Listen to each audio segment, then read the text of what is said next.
Alright, welcome ladies and gentlemen to this video where we sim through all 10 seasons of F1 career mode in F1 24 to see exactly what happens and who will have the most success. Last year it was George Russell who picked up the most championships, but who will it be this year? Comment down below who you think will dominate these next 10 seasons, but without further ado, let's do it. Honestly, I actually can't wait to see what these next 10 seasons has in store for us, because surely Verstappen can't just keep winning every race. Oh, for God's sake. This is what he flipping does! So Verstappen won the first of 240 races in this career mode, and then went on to win every race after this until the Monaco Grand Prix, where Leclerc managed to win his home race just as he did in real life. Verstappen's good form continued though, and despite some pressure from Leclerc, who won 6 races this season, the Dutchman took the first championship of this career mode to become a 4-time world champion. Not another one? However, it wasn't complete Red Bull dominance, as Perez's poor season allowed Ferrari to take the Constructors' Championship, while Fernando Alonso won 3 of the last 4 races. Valtteri Bottas retired ahead of Season 2, which caused Magnussen to take his place at Sauber and Porsche to take the empty seat at Haas. Charles Leclerc won the season opener in Bahrain, but it was 43-year-old Fernando Alonso who set the pace at the front with a few wins early on. I can see what they're doing, what he's doing. I can see it, I feel it. McLaren showed some promise with a 1-2 in Australia, and Piastri winning his first race by less than 1/10 of a second. Alex Albon managed to pick up 3 podiums for Williams, but it ended up being an epic title fight between Leclerc and Alonso. But with Aston Martin putting in a big shift back at the factory, it was redemption day for Fernando Alonso in Sao Paulo, as he won the championship for the first time in 19 years, whilst also carrying Aston Martin to their first Constructors' Championship. Daniel Ricciardo retired from F1 before Season 3, resulting in Hulkenberg going to RB and de Reuvelot joining Haas. In Season 3, Fernando Alonso won 21 races, took another championship, refused to elaborate further, and retired from F1, having helped Aston Martin to an incredible 1,003 points by the end of the season. The only other noteworthy event of this season was Yuki Tsunoda, who out of absolutely nowhere somehow got P2 in the Miami Grand Prix. Pierre Gasly took the empty seat at Aston Martin, with Alex Albon joining Alpine and Brad Benavidez joining Williams, while Logan Sargent joined RB and Hulkenberg took a seat at Williams. Gasly got off to an absolutely flying start by winning the first 3 races of the season to continue the Aston Martin era of dominance. Both McLaren drivers and Max Verstappen managed to win a few races this season, as well as George Russell, who picked up the first Mercedes win of this career mode. But with the dominance of Aston Martin, the only driver that could possibly stop Gasly was his teammate Lance Stroll. So as a result, Pierre Gasly comfortably won his first championship with 4 races to go, while also helping Aston Martin win a 3rd consecutive Constructors' Championship. Kevin Magnussen retired ahead of Season 5 and was replaced by Ollie Bearman, who finally got a full-time seat in F1. Pierre Gasly won the first 4 races of the season and looked set to take another championship with Aston Martin. However, the real storyline of Season 5 was around Nico Hulkenberg, who was getting unbelievably close to a podium finish. But with the Williams improving and Hulkenberg finishing in 4th place a few times, he looked destined to finally get on the podium. And then at Silverstone, he didn't get a podium and finished in P8. But then at Monza, he went straight to the top step of the podium to take not only his first podium, but his first race win in Formula 1 after overtaking both Ferraris during the race. Despite another solid season from both McLaren drivers, it was Pierre Gasly and Aston Martin who again took both championships, while Nico Hulkenberg ended up winning a 2nd race this season. Sergio Perez retired from F1 and was replaced by Alex Albon, with Enzo Fittipaldi filling in at Alpine. Aston Martin were apparently not the quickest car at the start of Season 6, but they still hit the ground running, with Pierre Gasly winning the first few races and taking an early lead of the championship. Ollie Bearman got an incredible podium for Sauber at the Miami Grand Prix. McLaren were once again very solid, with Piastri winning 4 races to put the pressure on Gasly, but Gasly held his nerve and went on to become a 3-time world champion, with Aston Martin winning a 5th Constructors' Championship. Boring. Lewis Hamilton decided to call it a day on his F1 career and retired without a win in his last 9 seasons, being replaced at Mercedes by Frederick Vesti. There was a big regulation change ahead of season 7, which looked set to finally end the dominance of Aston Martin, as Leclerc won the Bahrain Grand Prix and Max Verstappen won the next 3 races of the season. Ollie Behrman somehow won a race with Sauber at the same track he took his first podium, and the next race Alex Albon won his first Grand Prix, following his promotion to Red Bull in the previous season. Despite this though, it was Verstappen who was leading the championship, and following the Austrian Grand Prix he had an 86-point lead thanks to the fantastic pace of Red Bull. So what does he do? He leaves Red Bull mid-season to join Mercedes. What? Honestly, I don't know what on earth he was doing here, because Mercedes do not have a race-winning car and have literally only won 2 races in this career mode so far. I think he must have accidentally sent his nudes to someone at Red Bull, so I can think of no other explanation as to why he left the team mid-season whilst absolutely dominating the standings. So anyway, with Verstappen now in a much slower car, it pretty much became a race for the other drivers to close the 86-point gap before the end of the season. So who would step up to try and take the lead from Max Verstappen? Sorry, what? Logan Sargent.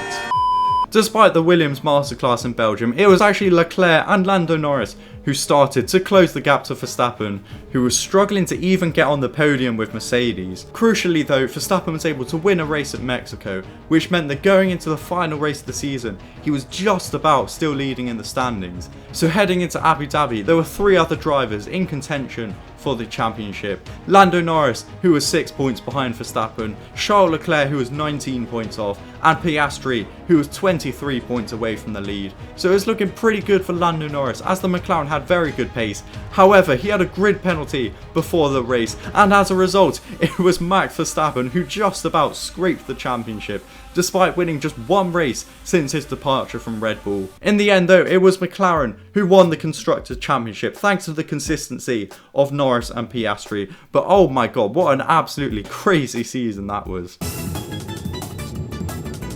Lance Stroll retired ahead of season 8, which allowed Hulkenberg to go to Aston Martin and Victor Martins to join F1 with Williams. George Russell won the season opener, and despite a few wins from Pierre Gasly, it was Piastri and Norris that started to dominate the F1 standings, with Norris just beginning to edge his teammates as the season progressed. Logan Sargent won another race for Williams, this time at Monza, and with just 3 races left, Lando Norris had a comfortable 31-point lead over his teammate, but then a P13 in Vegas reduced this gap to 16 points, and then a win in Qatar from Piastri further reduced the gap to just 7 points going into the final race in Abu Dhabi.